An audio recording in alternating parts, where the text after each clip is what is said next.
ऐसा देश ने देखा कि पीठ से लोकसभा स्पीकर ने स्वयं ये कहा कि हमने मना कर दिया, प्रधानमंत्री जी आप मत आइए, खतरा है।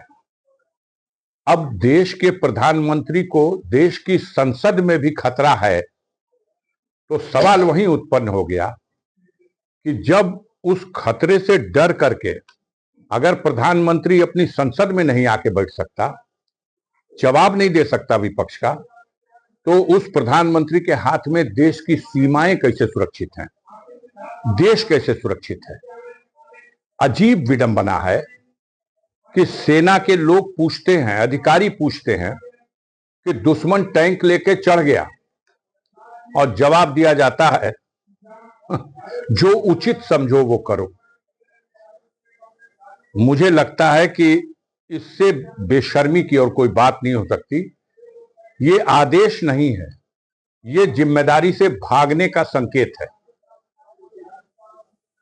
तो मैं यही कह सकता हूं कि इस सदन में वो अजीब दिन था। अपने इतिहास को जब भी पढ़ेंगे लोग तो सोचेंगे कि भारत के प्रधानमंत्री को भारत की संसद में इतना खतरा महसूस हुआ कि विपक्ष के सवालों का जवाब देने के लिए उपस्थित नहीं हुआ।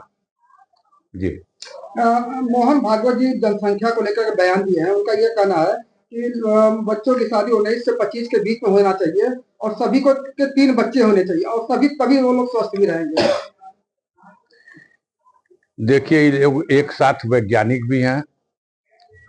एक समय उन्होंने कहा था कि अगर देश की सीमा पर आवश्यकता पड़ी तो 3 लाख हमारे स्वयं सेवक मुकाबला करने के लिए रेडी है। तो ये एक के समय डॉक्टर भी हैं, दार्शनिक भी हैं, और देश को 18वीं सदी में वापस लौटा के ले के जाने वाले विचारधारा रखने वाले लोग भी हैं। अब आज यह जो संदेश उनका आया है, ये संदेश आप गौर से देखिएगा किसके लिए है। ये संदेश किसके लिए है? इस संदेश में भी देश में विभाजनकारी नीति छुपी हुई दिखाई दे रही है। बड़ी विषय लंबा हो जाएगा, लेकिन जब देश का मुखिया कहता है कि जो उचित समझो करो, तो मैं भी कहूंगा कि देश की जनता को जो उचित लगता है वो करे। इसके अलावा उन्होंने वीर सावरकर के लिए भारत रत्न की मांग किया है। यह भी एक बात है कि साबित करिए कि वो वीर सावरकर हैं। अब तो इस दौर में एक नया दौर चला हुआ है। अगर आप कहेंगे कि हम अनिल हैं पत्रकार, तो आप ही से कहा जाएगा कि आप साबित करिए कि आप अनिल पत्रकार हैं। अगर कोई कहेगा ये घर हमारा है, तो आप ही से कहा जाएगा साबित करिए कि ये घर आपका है।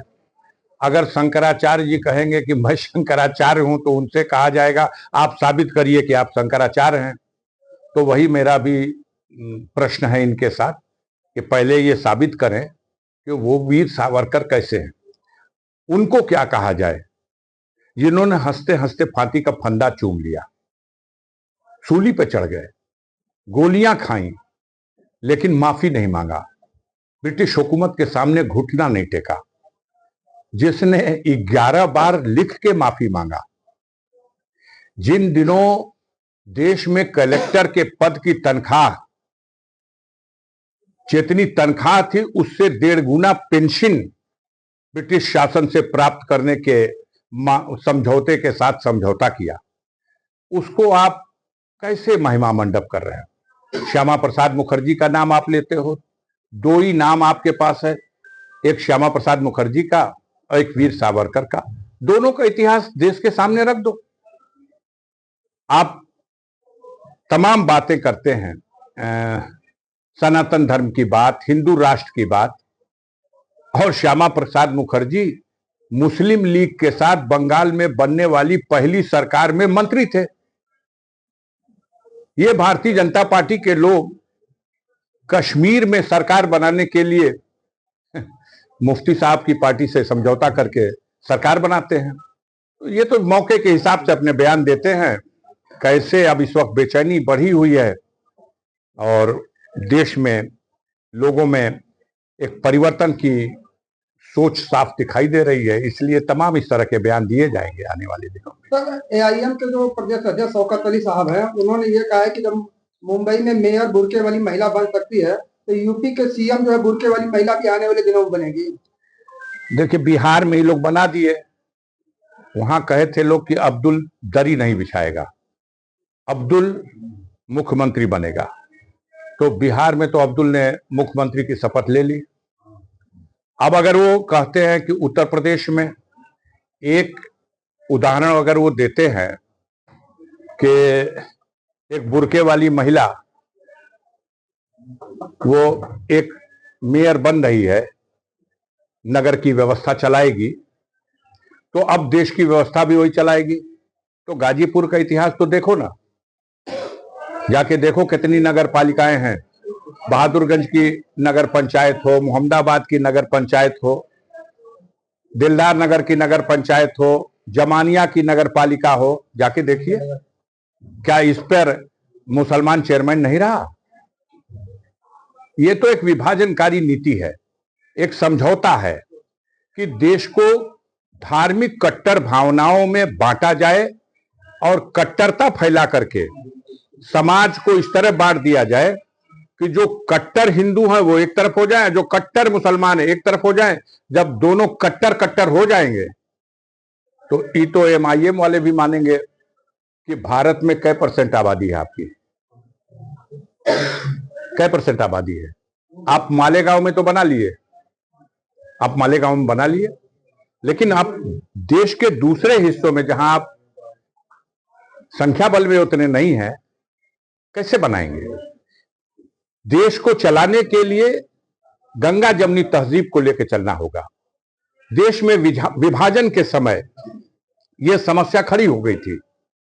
एक तरफ मोहम्मद अली जिन्ना ने कहा था कि हम धर्म के नाम पर एक राष्ट्र बनाने जा रहे हैं, आओ हमारे साथ मुसलमानों। लेकिन दूसरी तरफ वहीं अब्दुल कलाम साहब ने कहा था, ये मादरे वतन हिंदुस्तान हमारी अपनी जन्मभूमि है और हम जमहूरियत के निजाम को स्वीकार करके इसी भारत की मिट्टी में पले हैं, बढ़े हैं और दफन होना भी पसंद करेंगे। तो जो लोग मोहम्मद अली जिन्ना को फॉलो करने वाले थे वो पाकिस्तान चले गए, और जो लोग भारत भूमि को अपनी मातरे वतन मानते थे वो भारत में रह गए। तो जो भारत में है वो अपना वतन मान के है, और वतन से मोहब्बत ये एक ईमान का जुज है। हम इसे धर्म की नफरत की आग में जलने नहीं देंगे, और किसी की भी कट्टर धार्मिक सोच को, चाहे वो भारतीय जनता पार्टी और आरएसएस की कट्टर धार्मिक सोच हो या दूसरी किसी भी दल की, चाहे मुस्लिम लीग जिन्ना के समय में या आज जो पार्टी उस कट्टर नीति पर चलने की बात करती है, हम उसे कभी स्वीकार नहीं करेंगे और देश की जनता भी उसे कभी स्वीकार नहीं करेगी। सर, एक अंतिम सवाल ये है, अखिलेश यादव ने एफआईआर को एनआरसी से आपको पता नहीं कि एनआरसी किया गया है। अखिलेश यादव ने एक ऐसा मंत्र, एक ऐसा सूत्र दे दिया है कि उसने नींद हराम कर दी है। अब भारतीय जनता पार्टी के लोग परेशान हैं। इसी सूत्र ने 2024 में भारतीय जनता पार्टी पूरे देश में जो परफॉर्मेंस दी हो, लेकिन उत्तर प्रदेश में उनके रथ के चक्के को जमीन में धंसा दिया था। और आने वाले 27 में इससे बदतर स्थिति भारतीय जनता पार्टी की होने जा रही है। 100 सीट भी भाजपा को उत्तर प्रदेश में जीतना मुश्किल हो जाएगा, क्योंकि समाज का हर वर्ग उनसे दूर हट रहा है। जिन्होंने उनको वोट दिया था उन्होंने भी मान लिया है उनसे दूर हट रहे हैं, किसान उनसे दूर हट रहा, सब उनसे दूर हट रहे हैं। तो वो बेचैन हैं, वो समाज को बांटने वाली बातों को कहेंगे।